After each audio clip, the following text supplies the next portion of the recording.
fact, since 1986 up to now, they have been stealing the taxpayers' money. They are so quite rich, but they can't even explain where they got that money.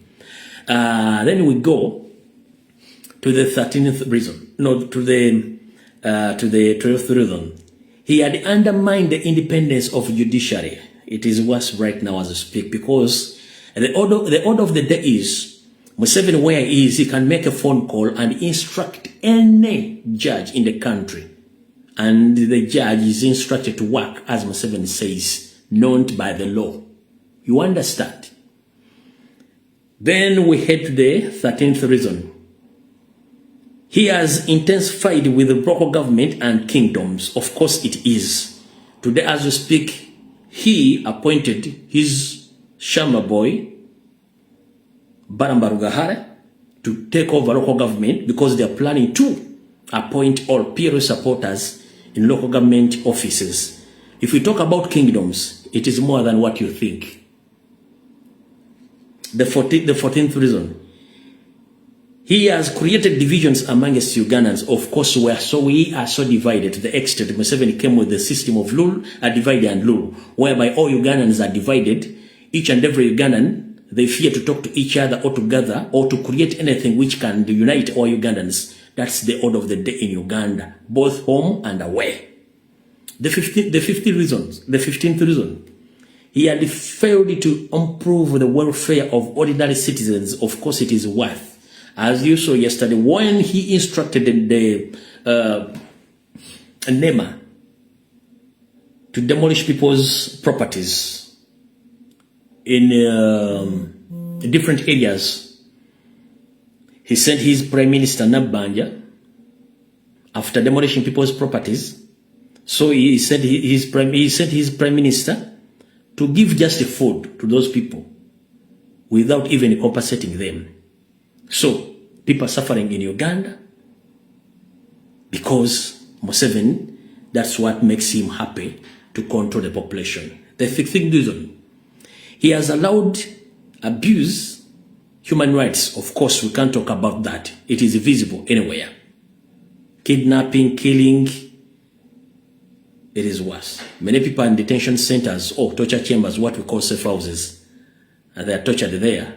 Even his son, Muhoozi Kainerugaba, publicly is happy about coming on social media and say that we have so on and so on, we're going to teach you Runyankore investment. You know what it means. The 17th reason.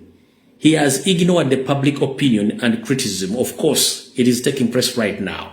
As we speak right now, Museveni, he doesn't want anyone to come publicly to criticize him or to say any kind of opinion against his will. The person who's talking right now, 1 week back, his son Muhoozi Kainerugaba, he had a plan of me being deported back home. And other comrades of mine who are fighting for freedom in Uganda, they have been intimidated that they shouldn't come on public to criticize him or to talk about politics in Uganda, to the extent that 2 months back, Museveni instructed NRM to come out with the new bill which he signed last month, which is commonly known as the Protection of the Sovereignty Bill, which bill is going to criminalize every Ugandan who is in Uganda, even outside Uganda, whoever comes out to criticize his regime. So, it is more than what you think. The last reason, that is the 18th reason. He has lost the confidence, both army and police, of course, and people. Museveni and his regime, they have lost in public, in police, including in army. They have lost each and everything. So, publicly, New Vision this week published that doctors, students express mixed feeling after the government ends medical internship allowances. On the same page, New Vision went on and published that 10 police bosses sent home following expiry of their contracts.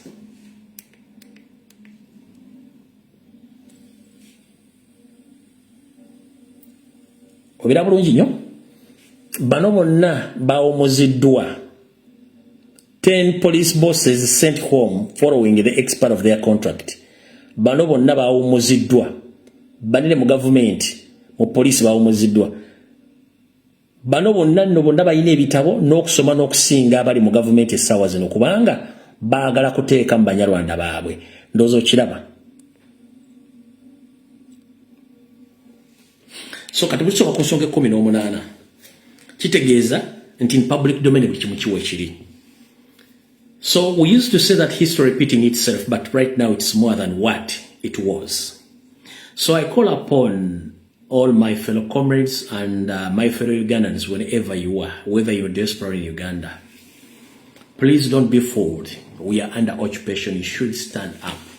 There are so many people who can even fight, who can even come out in public and talk about the criminality of Museveni in Uganda.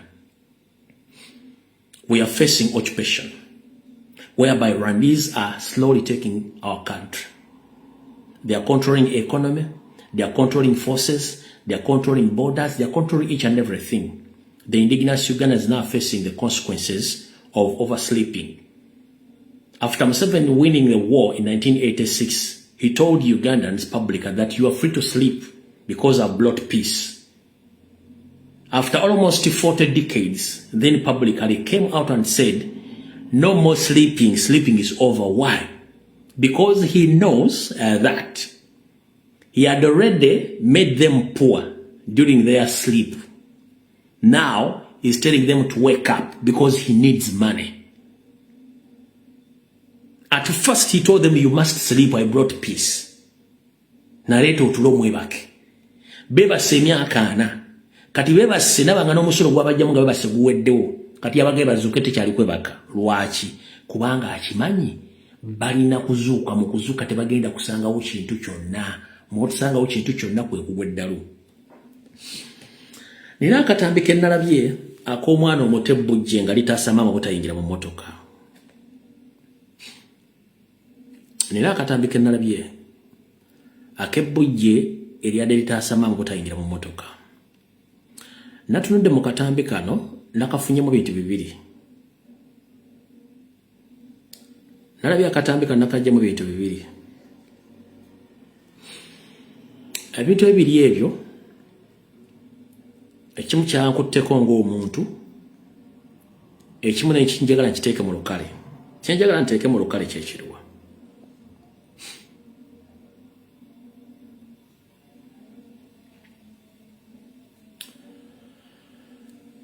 Kyenjagala nteeke mu lukale kyekino.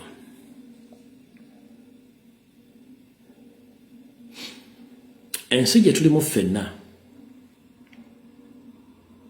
tugiyita mbuyisaako weyagiviira. Buli muntu olina okukola ennyo okwebeezaawo. Tosuubira nti waliwo agenda okukubeezaawo mu mbeera ya bulijjo. Ensi gye tulimu ffenna tetugenda kugaggawala. Eriyo abantu nga ye ajja kubeera mwanvu. Eriyo omuntu nga ajja gaggawala. Eriyo omuntu nga ajja kubeera mu bulamu obweyagaza. Kategori ziri ssatu. Eriyo omuntu nga yatondebwa nga mwavu, nga ye alina kubeera mwavu. Eriyo omuntu nga ajja kwebeezaawo. Eriyo n'abagenda okugaggawala nga bagagga. Kati mu bantu bano abasatu bano benjogeddeko, omuntu ono eyatondebwa nga mwavu ebiseera bisinga ekimufuula omwavu ennyo natasobola kujjamu eno layini y'okubiri y'abantu abeesobola. 1. Atuuka n'ayambala ekintu ekyo nti ye Katonda yamuvaako. Katonda takuvangako. Gwe weevaako. Gwe weevaako tosobola kuva mu bubwavu oba tosobola kuva mu kizibu kyonna. Muganda wange, toddiranga obunafu bwe kye tuyita weakness yo n'oginenyeza omuntu omulala akuyiseeko. Ebintu bakola bikole, tebagaba bigabe. N'ebitongole World Food Program, World Health Organization, buli kimu kituuka ekiseera nti okuwa abantu kisusse n'okubawo byobwere kisusse. bantu balina kola yonna gy'oli muganda wange omukyala bwe nalayiziza katambi ako one yabadde influenced by drugs zaddemu n'akenge zadde n'ebizibu bwe mba netegeeza nazemu nekola forensics ya katambi ako omukyala yabadde ne influence ya drugs oba mwenge kati nalowooza nti omwe gugenda mujjako ebizibu kumbe gwongera byongere kati abantu bangi balemererwa okukola ne balowooza nti balina kuweebwa muganda wange teri agenda kuweebwa bajja kuwa naye ate okuwa kutuuka ne kukoma kiddeyo nti olina okukola ng'omuntu okwebeezaawo okulemererwako tokunenyezanga muntu mulala no kubanga yayita mu ttanulu okutuuka waali naali obulungiko yayita mu ttanulu okutuuka waali kati gwali obubi bw'olowooza nti gundi yannemesa okukola oba gundi yakola kino banze ndibwedde bwe nti muganda wange abantu balina ennaku gwe yeeyinza okubanga ennaku gy'olowooza nti y'amaanyi nga si y'amaanyi n'abagagga gye balina balina ebizibu naali wakati kati awo naye alina ebizibu naye kikuzaayo gw'ogenda kukola kiki kye weekoledde omuntu nga yatondebwa kuba mwavu ne bamukwasa lwe ya ssente emugwa efa lwakiri ekwata omuliro omuntu nga yatondebwa kubeera munaku ne bw'omuzimbira ennyumba lwakiri musisajja n'agimenyabwo ngeri yatondebwa kubeera ekyo era ekika ky'abantu mu famire babeera bangi nnyo ndi wano kugamba nti n'abantu aba balinako obuzibu mu famire si babagagga bali mu famire bokka n'abantu bennyini abaali mu famire asobola okukola ekintu kuba gwe alabye oyiseewo n'akukola ekintu so buli muntu kolaba nga abuleminga kale gundi nali naye yandekawo teyanyamba at one time omuntu yakuyambako n'okulabirako obulabizi omuntu nti gundi ayiseewo akikoze atya nange nkikole nekyo kyennyini aba akuyambye omuntu okufuka ekyokulabirako gy'oli naye aba akuyambye ne bannayuganda mulina tendensi nti at least omuntu akuyiseeko yagala omusika omuteeke wansi mwenkanenkana ekyo kikyamu ekyo kikyamu ate mwegendereze nnyo abantu abali mu kategori gy'ensome wansi abasinga obungi babeera bakolobezi abasinga obungi babeera baba si bakolobezi balina kye basasulira nga bazadde balina gye bakikola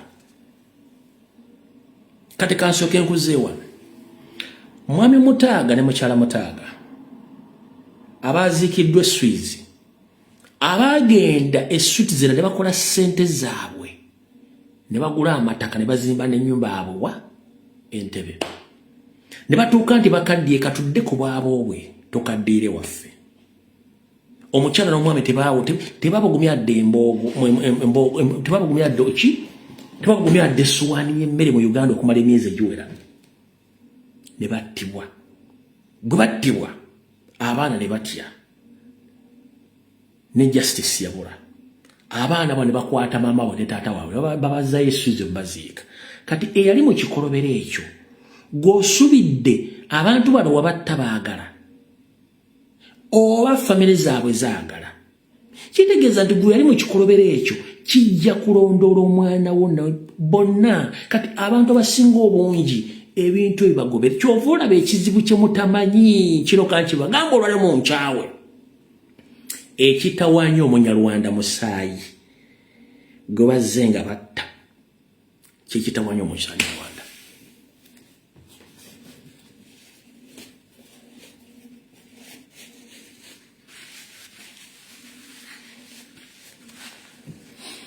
ekitawaanya omunyarwanda wonna waali omusaayi gwe bazze nga bayiwa ekitawaanya omunyarwanda omutuusi omusaayi gwe bazze nga bayiwa ebbanga lyonna oba tokimanyi kinoonyerezeeko kyekibatawaanya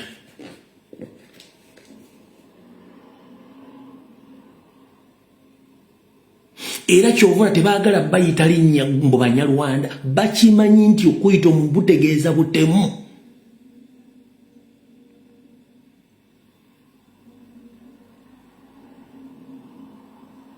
ekitawaanya omutuusi wonna waali butemu omusaayi gwe bazze nga bayiwa imagine 1.5 million rwandies abattibwa goloza baafa baagala Imagine abaganda battibwa eweero almost akakadde kalamba. Wano munanjulira Museveni nga tannasaanyawo bibira. Mwasanga nga engumbagumba z'abaganda mu Luweero Triangle. Mawuliranga embizimu gikaaba mu bibira ne mu nsozi abantu abo tegyabanga misambwa. Abantu baaloosebwanga famire zaabwe.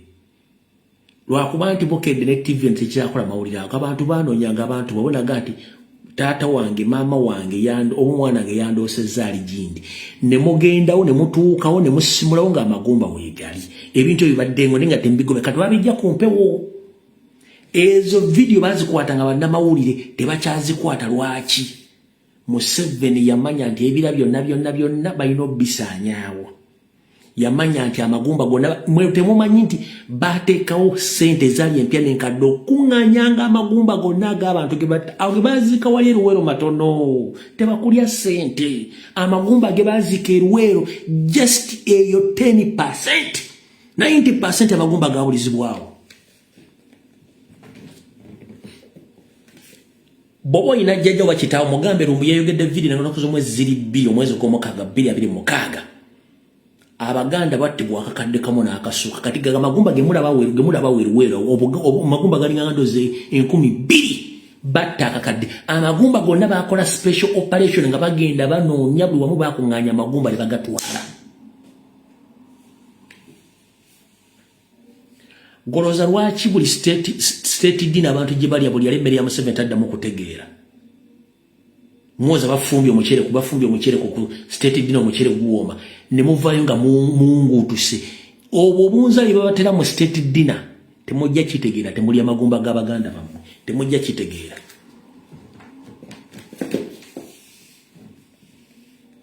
Kati njagala ndokuvire ku ntono saagala mu kabenjera mu mpuliriza. Omugenzi Dr. Andrew Tankome Kayiira mukama mumuze mirembe. Omugenzi Kamyankwanga mukama mumuze mirembe. N'abala gye bayita mwasangayo obufiire bw'abantu teboliiwo. Lwaki Luweero Triangle Museveni gye yayita yonna we waafa abantu bonna ne gye yayita waliyo ebijjukize by'abantu baayo. Luweero Triangle yonna etandikira Mpigi, etandikira Wakiso, Mpigi, Mityana, Mubende, Kasanda, Genda, Luweero, Mulukola lonna Kayunga, Mokono, Yingira, wonna yonna tukulaga nti abantu bonna battibwa. Lwaki ssente mwe gye balondamu amagumba gatawera dde omutwalo ne bagateeka walimu abantu bonna battibwa bali luddawo?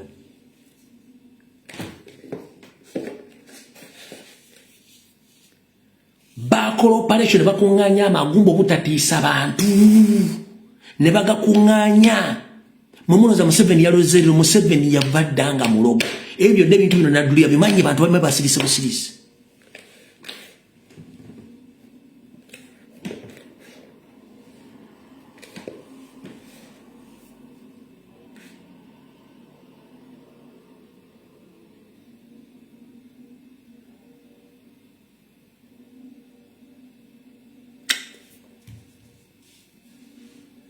Bano kyeki batawaanya omusaayi buli kaseera.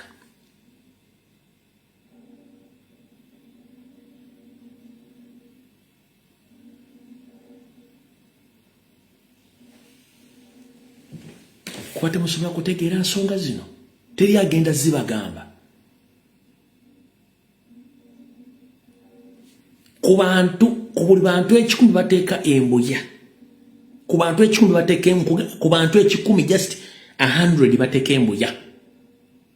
Nyinza okugamba nti 30% basurviving, 80 bafa. Where are they buried?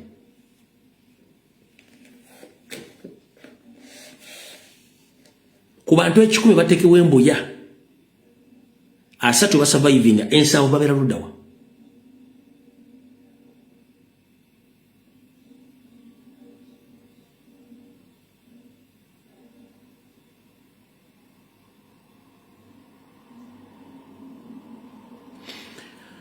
Bw'obanga omuntu asobola okwokya amasomero buli mwaka n'ayokya amasomero n'atafaayo ku baana b'abantu, bw'obanga omuntu asobola okujja n'agema abaana b'abantu ng'akimanya eddagala ly'abagema ffu aba akwagaza ki?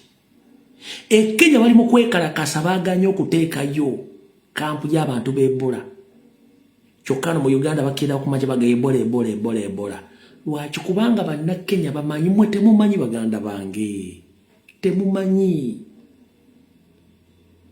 Museveni yekimu katika mbabuli kintu mukimanyi. Ne mukere nkire bagati milioni 10 za Uganda zifudde zakedde nga tezizukuse. Museveni ayinza okukola pate. Ate kyasinga okwagala singa bukira mu ganti abantu mu Buganda ne Busoga bafudde tebazukuse.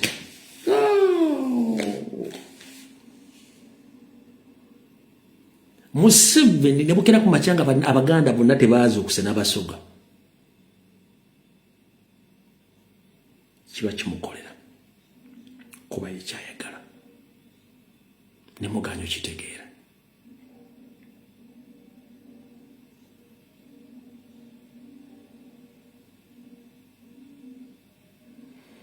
Bw'omala otegeera ensonga eyo njala kugamba ekigambo kimu buli muntu w'oli weebeereremu.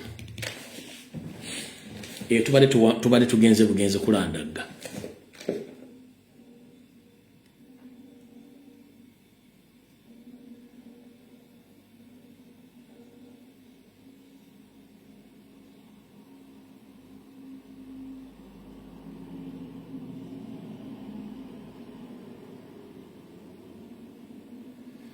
Kati njala kwogera ku nsonga zino ono balamuka mujjemu njala kwogera ku nsonga zino.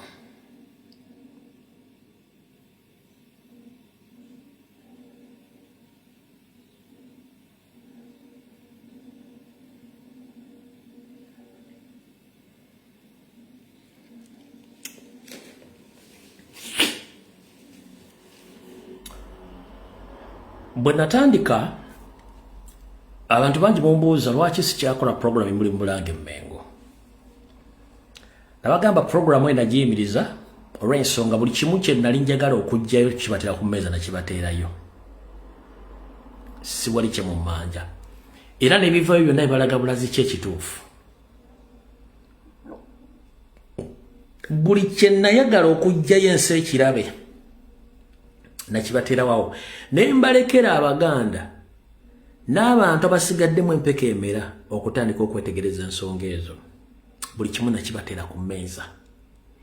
Wabula olunaku lw'olwaleero n'olunaku lwa jjo bwe babadde bamenya abantu b'omu Lubigi, njagala muwulirize vidiyo 2 ze ngenda obbazannyira zino. Bw'owuliriza ebiga biri mu vidiyo eno olyoka omanye nti program nagiyimiriza nga njagala abantu batandika okwetegerera. Vidiyo ze zino.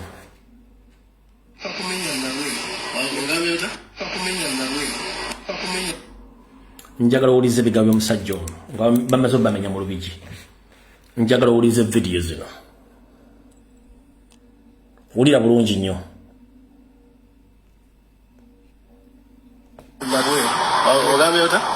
Mengo byeyogera ku process ene egenda maaso tebiyisika mu kamwa kiddamu.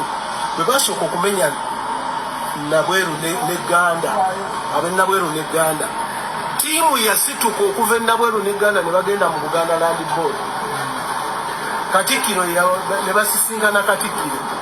Ne bamuwulira ekibaleese. N'abagamba tubadde tetumanyi kigenda maaso.